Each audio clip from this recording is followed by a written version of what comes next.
decisions that are making the big differences in this game. It comes down to one final game. Yeah, and Jason has a slight advantage. He has the tech in there to help him out in this matchup. He's got the Harrison Jones in there, and he's got a lot of top end in this Druid build. It's going to be tough for Cydonia to combat this. Yeah, what kind of difference does it make when you add in just that one extra threat? I mean, normally it's the 2 Arcane Giants, the Malagos, and the Ragnaros. But now there's also that Ancient of War. Well, there's still the Yogg in here. Yeah, if you look at it, Jason has 6 threats, assuming Yogg doesn't kill itself. 6 threats in his deck. And Cydonia has 4 single target removals. That means 2 of the threats need to get swapped up in a brawl, which gives Jason the ability a lot of times to just bomb chain 1 big minion at a time and actually completely exhaust Cydonia out of single target removal. So it can get very difficult for the warrior to win. One of the best ways to tech your deck against control warriors or control decks in general is just have 1 more threat than they have answers for. Yes, but now that's where the kicker comes in, because this isn't just a regular control warrior. This is the Cthulhu control warrior, and so Cthulhu is an answer.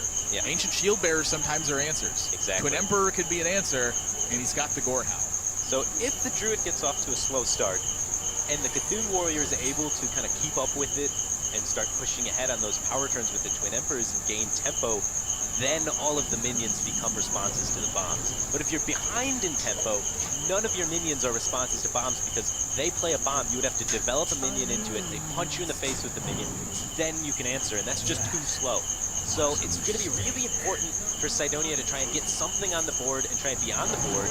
And the way the curves are lining up right now, Cydonia's on the board. Jason missing his 2.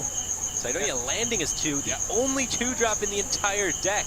Yeah, Fiery War Axe is kind of a 2. Sure, I'll give you that one. But when you go Beckoner into Acolyte of Pain into Cthulhu's Chosen, you got to be feeling good. Yeah, I mean, now he doesn't have to worry about the 10 power buff the whole time. He's got strong presence on the board. I think this is Cydonia favorite from the onset. From the beginning, for sure. But the matchup in general, overall, it leans more towards the Druid. But Jason's got his work cut out for him. Having double Nourish is super good in this matchup, though. Nourish is one of the highest value cards in the game, just as, it 3-for-1s your opponent by drawing 3 cards. Fiery War Axe, very clean answer. And Jason, one of the things that there's a big benefit of Druid in the warrior matchups is they're often not under any pressure at all for the early stages. Here, it's not much, but 3 damage turn after turn will put you in some awkward spots if Cydonia has strong drops to follow it up. Sure, but overall they don't really have too consistently the drops to follow it up to pressure you down. So I like the decision by Jason of just going for the draw instead of overreacting, going for crystals to try and fight back for the board immediately. I like just drawing off the Nourish, cycling your deck, sticking to what Druid does, and not panicking in this state. But it is accumulating. It's gone from 3 power to 7 power. And he's got Justicar, which 6-3 body is oftentimes laughable, but when it's backing up all of this against a Druid, it's not too bad of a minion. We're going to hit here. It's pretty significant on the discounts. Of course, Moonfire's not the ideal targets for it.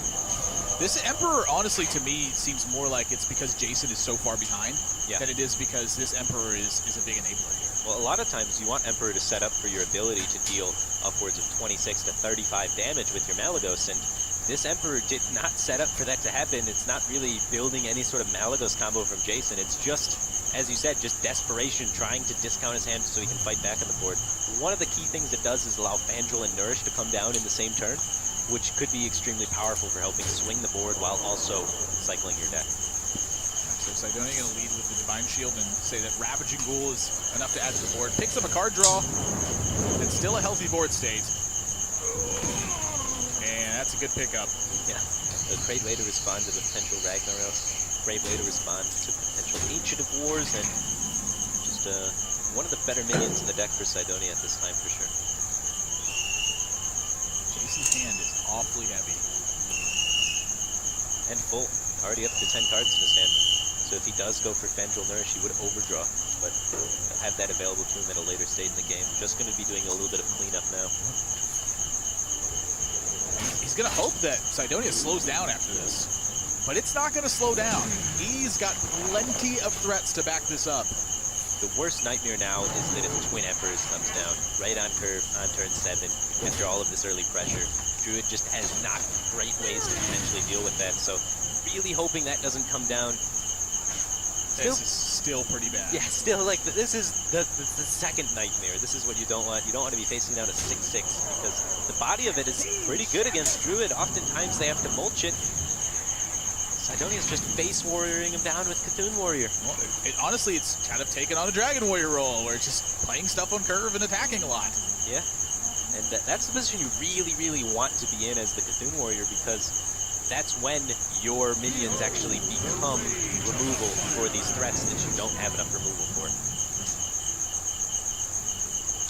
I remember back in the old Control Warrior days, Shield Bearer was a big problem for the Druids. That was kind of the way that you won, is you got Shield Bearer on the curve. Looking to stray away from the Nourish here, it looks like. He wants to be holding on to these Moonfires, so he's taking the time to be able to do that instead of going for the Nourish for the cycle here. He needed to clear the board here as well. It was too much damage. Yep. So Cydonia, first time the board state has not been in his favor. Yeah, he's taking a step back a little bit here. I like continuing the aggression, honestly. I'd say slam another 6/6, get the shield slam out there, show him who's boss, keep on the game plan. There's a lot of alternatives here, though. Yeah. I mean, here's the thing. He's already gotten so many resources from Jason at this point that maybe he could just change gears, sit back. Yeah, and so I think this turn is the probably last real aggressive push from Cydonia. If he sees this kind of get checked, I think that's when he changes gears, slows down, says, you know what, I have a ton of armor, I've gotten a lot of resources from Jason, I'll sit back on my Justicar, sit back on my Brawl, and wait for my inevitability. It's an expensive resource to expend, too, for this last final push. He had to use a Shield Slam, which, as we've been talking about, one of those premium removals that you kind of need. And it was used on Fandral. Yeah, and he used on Giant. Not an essential minion from the Druid deck, so that could end up actually biting him a little bit down the line. Maybe that was the time where he was supposed to bail out of this aggressive line of play. It's going to be Ragnaros. And I can tell you what, Jason is not looking forward to Ragnaros hitting face. He needs to hit this Shield Bearer.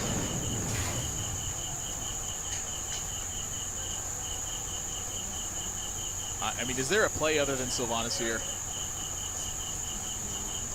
Not really. Sylvanas kill the 1/1s? Yeah, Sylvanas kill the 1/1. Sylvanas potentially send the 6 damage to face. You're very close to getting the kill, especially if you get a right. Kill the 1/1s because the Sylvanas could then steal a 1/1. I think one of the main hopes you have is that Rag just doesn't hit the Sylvanas, and then you can then brawl the following turn and just take whatever comes out. Try and guarantee a Rag steal. So is that damage then worth?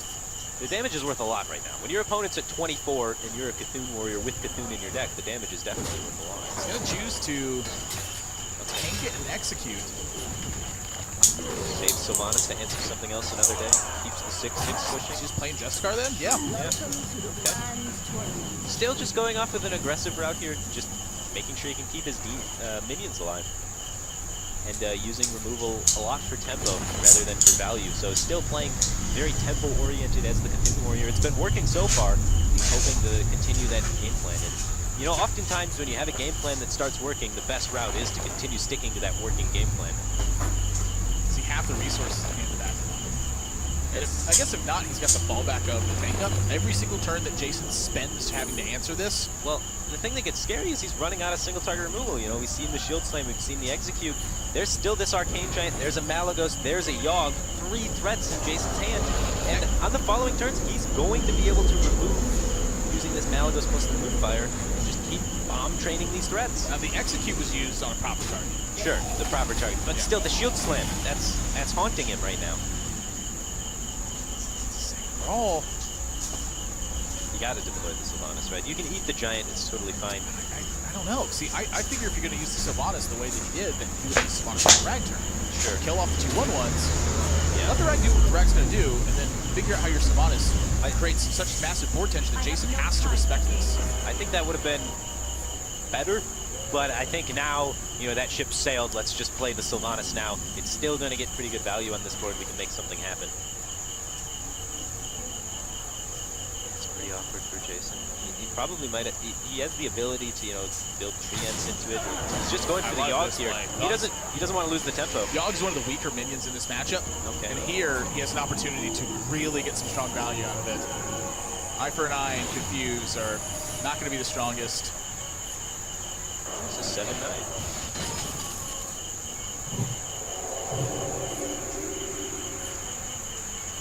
Well, nothing really happened so much yet. This is not getting the job done so far. Oh, he gets another one, though. Wow.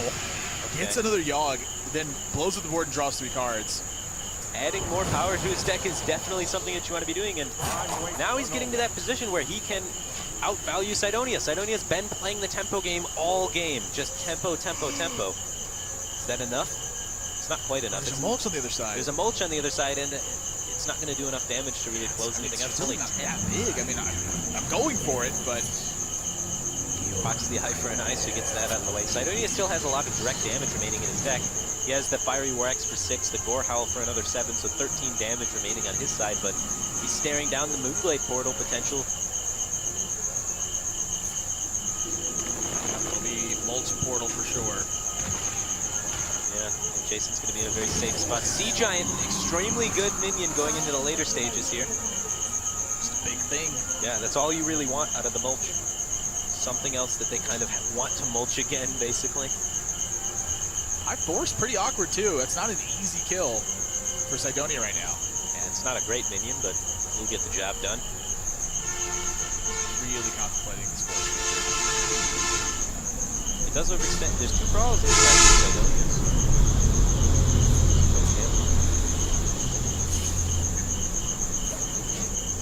Force nature. I guess 2/2s. It gets a brawl out of the way. It's trying to turn resources that are not big threats into ways to take removal from Cydonia. And right now, since so much removal's been used. Thanks for watch. Don't forget like, comment, share this video and subscribe my channel.